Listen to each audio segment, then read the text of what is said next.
Ito yung ating gagawin ngayon mga idol. Ayan. So,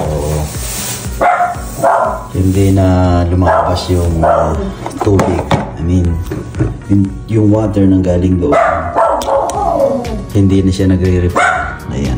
So, kaya ang gagawin natin, papalitan natin yan ng bago. 400A. Ayan.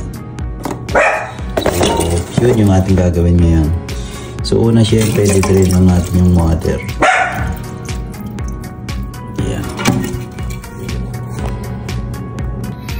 Yun nga mga idol, isa na naman nating kababayan yung tumawag sa atin. Ayan, dahil weekend nga ngayon. Ayan. Ang sabi, hindi na raw nagre-refill yung kanilang water tank. Ayan. Once na-flush nila itong kanilang tank, yung water, hindi na nagre-refill. So, yung problema talaga dyan dito. Ayan. Ayan. So, yung sabi ko sa kanila kung ilang taon na to, ang sabi, for 5 years na daw. So, narito yung problema. At meron kasi yung pinaka parang ball sa loob na kapag medyo hindi na siya lumalaro, hindi na nagko-close, hindi na nag-o-open. Yun. So, yun yung ating papalitan ngayon. At ito yung ating magiging project ngayon. Ayan. So, bumili na tayo ng bago sa Home Depot. Meron siyang 8 something. At pero yung kinuha natin, yung 14 something. Ayan. So, siguro tax included, mga 16 something. Ayan. So, magandang quality na ito. Alright? So, yun yung gagawin lang natin. Siyempre, una i-off natin yung water. Pagkatapos natin ma-off yung water, i-drain natin yung water dito kasi baka awas yung water dito. Tapos, ang mangyayari naman ngayon, kakalisin na natin ito. Pero meron pa tayong kakalasing pinaka-tornilyo din o yung plastic, yung nagkukunik dito at sa water line doon sa ilalim. So, yun yung tatanggalin muna natin. Let's go!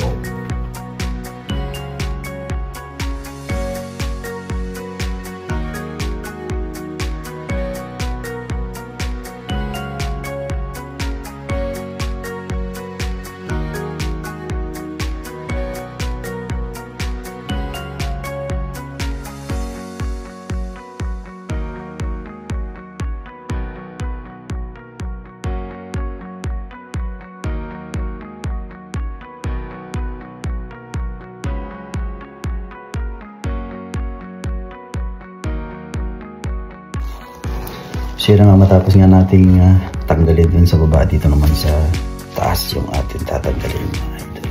Ayan.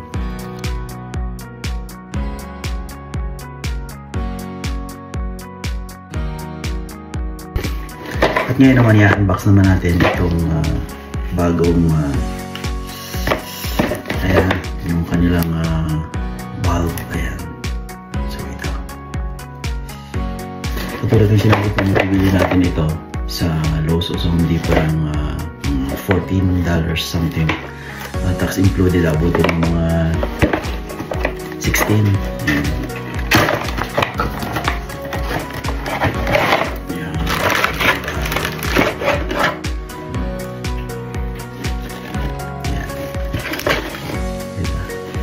Parang wala naman yung bago. Tingnan nyo naman. Parang pareho pa rin, diba? Ayan. Pero sa loob, may damage na siya, kaya papalitan na natin. So, ito yung ating kakabit ngayon mga idol. So, may silk pa siya. Ayan, tatanggalin lang natin yan. Ayan. Right. Siyempre, dun sa ating neighbor dyan na nagkakaroon ng experience na pag pinlas nyo yung water nyo, yung water bulb nyo, tapos hindi na nagre-refill, ito yung mga usually nagkakaroon ng problema.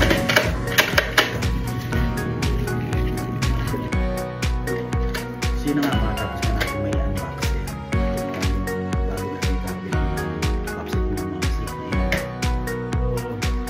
Siyempre ganun pa rin, ilalagay lang natin, ihigpitan natin sa ilalim. Yung pinalas natin kanina, ibabalik po natin.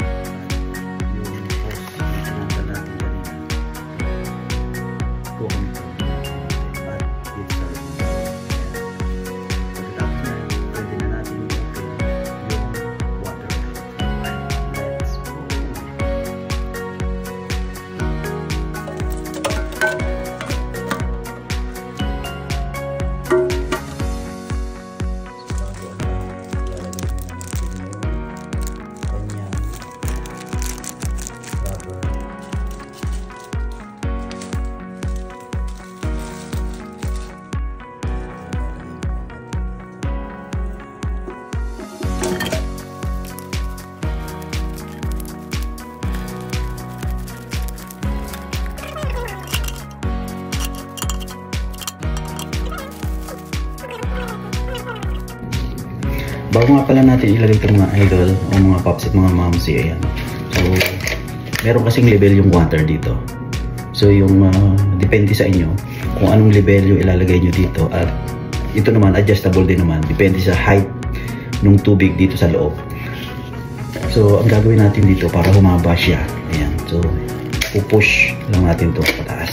Tapos, hihilahin lang natin ito. Ayan. Ayan. Tapos, ito yung pinakalock na. Babalik lang natin. Ayan. So, nakalock na yun. Ayan. So, ngayon naman, ilalagay na natin sa loob. Alright. Okay.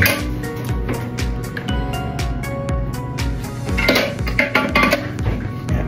Okay na siya. Ayan. Nakikita nyo. Ayan. Okay na siya. At pagkatapos niya, niigpitan na natin sa ilalim. Let's go. Yun.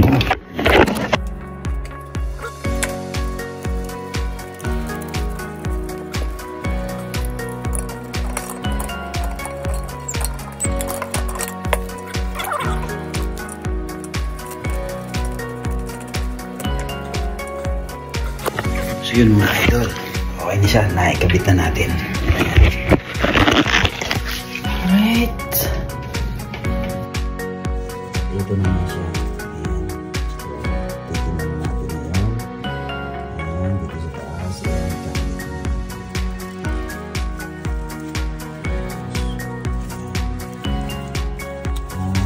pupunta na natin dito sa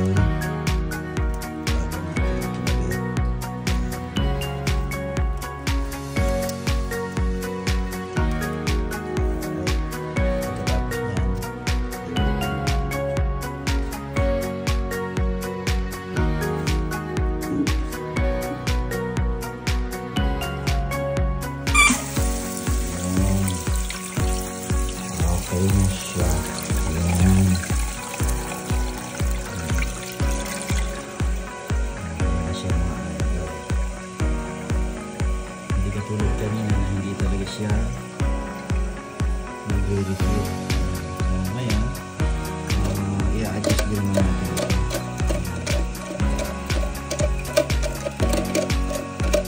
Ito yung kapag na-reach na ng tanggal na to ng water, yung pumasok na water, bali titigil na siya. Ito yun.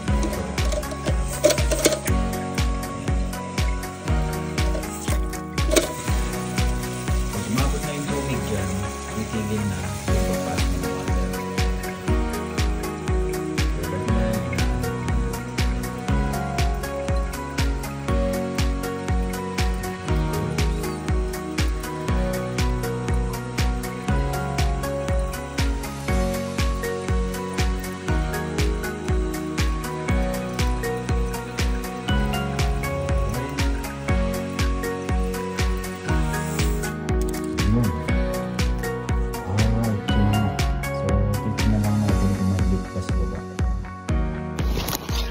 So yun lang mga idol, mga pops, mga momsy, ayan. So nabigyan na naman natin ng paayusan yung isang problema ng ating kababayan dito, ayan. So usually tumatawag sila kapag mayroong mga ganitong mga problema. Ano po yung mga gagawin nila, ipapagawa nila sa atin. Mga likman yan o katulad po nito, papalitan ng bulb, ayan. Minsan mayroong mali, ano. So yun po yung ating nire-respondihan dito. Matawag sila minsan. So, pero minsan syempre kapag nasa trabaho tayo, hindi po natin nare-respondan yan. At pinupuntahan na lang natin after work, yan, o kaya Saturday o kaya Sunday, dahil kapag weekend off po tayo dyan. So nasa regular work po natin tayo kapag weekdays, kaya ito. So actually last week pa to, kaya lang ngayon lang tayo nagkaroon ng time para gawin nga ito. So ngayon okay na mga idol. Ayan. So far so good naman para dito. So try natin na i-flash ito.